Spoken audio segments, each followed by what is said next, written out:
Assalamualaikum warahmatullahi wabarakatuh.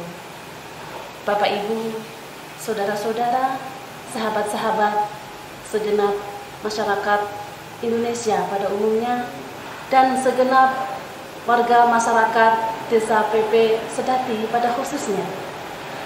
Semoga kita senantiasa dalam lindungan Allah Subhanahu wa Ta'ala. Pada kesempatan ini, saya selaku tim relawan COVID-19 Badan Otonom Nahdlatul Ulama Ranting PP Sedati, sekaligus sebagai dosen kebidanan Universitas Nahdlatul Ulama Surabaya, akan membagikan tips tentang kesehatan maternal dan neonatal masa pandemi COVID-19. Apa yang dimaksud dengan kesehatan maternal dan neonatal? Kesehatan maternal adalah kesehatan pada ibu hamil, ibu bersalin, ibu nifas, dan ibu menyusui. Sedangkan kesehatan neonatal adalah kesehatan pada bayi baru lahir hingga usia 1 tahun. Kesehatan maternal dan neonatal masa pandemi COVID-19 ini memerlukan perhatian khusus. Kenapa? Karena satu, penyebaran virus COVID-19 mengalami percepatan di seluruh penjuru dunia, yang hingga sampai saat ini kasusnya pun semakin meningkat. Yang kedua, ibu hamil itu memiliki potensi risiko yang lebih besar untuk tertular COVID-19 dibandingkan dengan populasi umum lainnya. Yang ketiga, neonatal, bayi baru lahir sampai usia 1 tahun itu belum memiliki kekebalan tubuh yang optimal, sehingga ini pun juga akan mudah terpapar COVID-19. Jadi saudara, Bapak Ibu, inilah pentingnya kenapa kesehatan maternal dan neonatal itu memerlukan perhatian khusus. Apa saja yang diperlukan perhatiannya? Baiklah, marilah kita bicarakan satu persatu. Yang pertama adalah masa kehamilan. Pada masa kehamilan, pemeriksaan kehamilan berdasarkan standar WHO bahwa ibu yang hamil itu dianjurkan untuk melakukan pemeriksaan kehamilan minimal 4 kali selama masa kehamilan. Namun perlu kita ketahui bersama, Bapak Ibu dan Saudara sekalian, bahwa untuk memutuskan rantai penyebaran COVID-19 ini, jadwal pemeriksaan kehamilan akan sangat berbeda dibandingkan saat tidak ada wabah.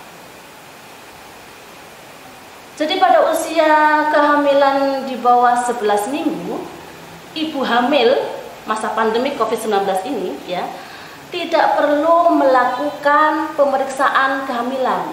Jadi nggak perlu periksa. Terus apa yang dilakukan? Stay at home, makan makanan yang bergizi, istirahat yang cukup, dan positive thinking.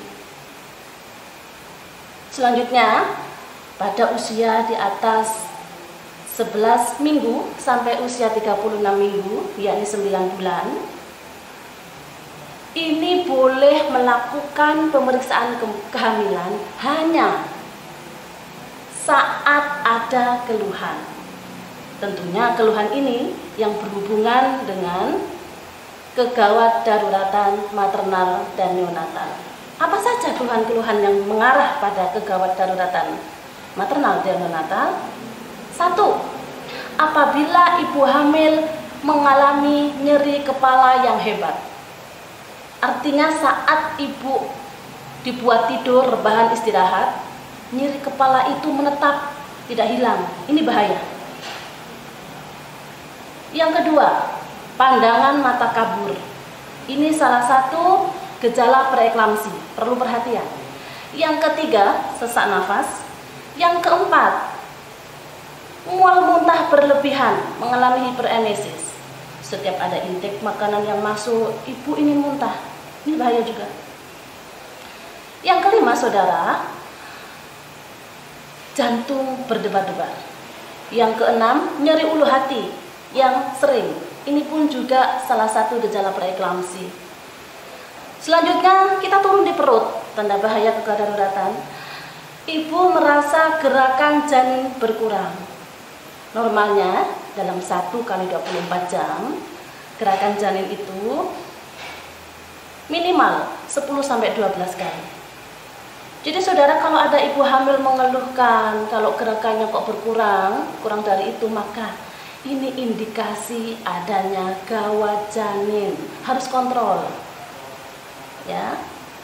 Kemudian selanjutnya perut bagian bawah nyeri terus-menerus. Ini juga bahaya. Semakin turun lagi, saudara, keluar perdarahan pervaginam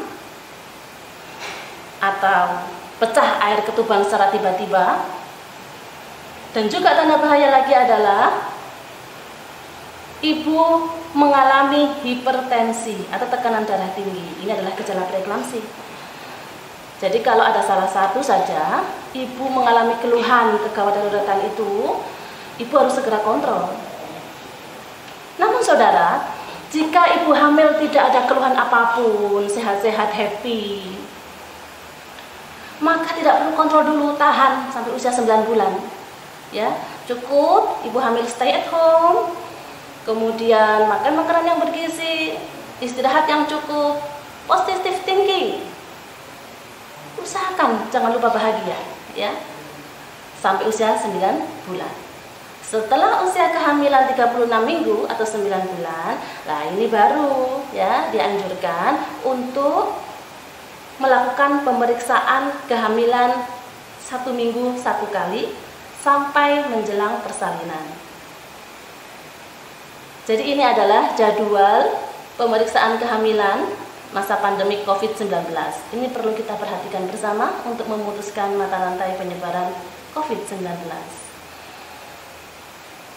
Selanjutnya, kesehatan maternal pada ibu bersalin. Pada saat bersalin, saudara, kita tahu bahwa saat tidak ada wabah pun, dan sekarang apalagi ada pandemi COVID-19, kita anjurkan ibu untuk bersalin di pelayanan kesehatan. Jadi mohon dihindari untuk kebrojolan di rumah, ya.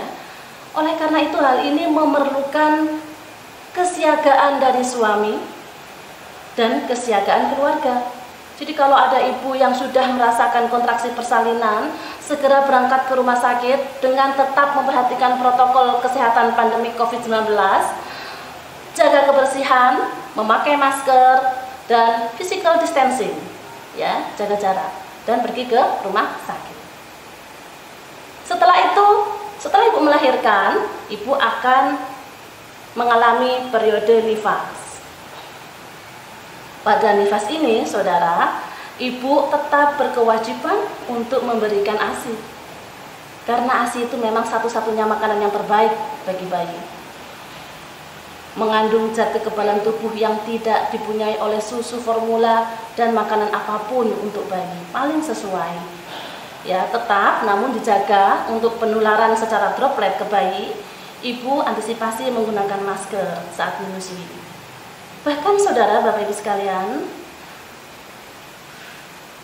apabila ibu nifas ini pun terkonfirmasi positif COVID-19, tetap dianjurkan untuk memberikan ASI. Dengan cara bagaimana? Yakni memerah ASINya. Ya, memerah ASINya kemudian diberikan kepada bayi melalui sendok atau botol. Atau kalaupun harus dengan menyentuh bayi, maka ibu harus menggunakan alat pelindung diri. Menggunakan cuci tangan yang bersih, bersihkan puting susu, menggunakan masker khusus, dan menggunakan face shield, penutup mata, penutup muka ya, yang terbuat dari plastik atau sejenisnya untuk menghindari droplet ke bayi. Namun pemberian untuk physical distancing, pemberian ASI pada physical distancing ini lebih diutamakan. Kemudian untuk kesehatan neonatal, pada bayi baru lahir sampai usia 1 tahun itu belum memiliki kekebalan tubuh yang optimal, dan ini satu-satunya didapatkan dari ASI.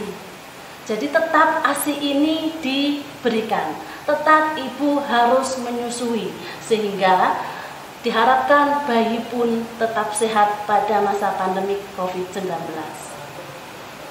Jadi itulah beberapa tips tentang kesehatan maternal dan neonatal masa pandemi COVID-19. Terakhir akan saya simpulkan, saudara, yang tidak kalah penting. Jadi pada masa pandemi COVID-19 ini, sangat dianjurkan untuk ibu tidak hamil dulu. Ditunda dulu kehamilannya. Ya, kecuali memang benar-benar ada kepentingan. Satu, ya. Yang kedua, pada ibu yang sudah hamil, tetap stay at home, makan makanan yang bergizi, istirahat yang cukup, positive thinking, selalu happy. Yang ketiga, sering-seringlah untuk mencuci tangan di air mengalir menggunakan sabun minimal 20 detik atau menggunakan hand sanitizer dengan dosis alkohol 70%. Kemudian memakai masker saat interaksi dengan komunitas yang lain. Saat batuk juga dijaga etikanya, saat bersin juga dijaga etikanya. Dan tetap physical distancing, jaga jarak kurang lebih 1-2 meter. Inilah yang perlu kita perhatikan pada masa pandemi COVID-19. Kita berdoa, saudara, semoga kita senantiasa diberi kesehatan oleh Allah Subhanahu wa Ta'ala. Semoga masa pandemi COVID-19 ini segera berakhir. Mari kita lawan pandemi COVID-19 ini dengan kita tetap menjaga kesehatan dan jangan lupa bahagia. Semoga bermanfaat. Terima kasih. Assalamualaikum warahmatullahi wabarakatuh.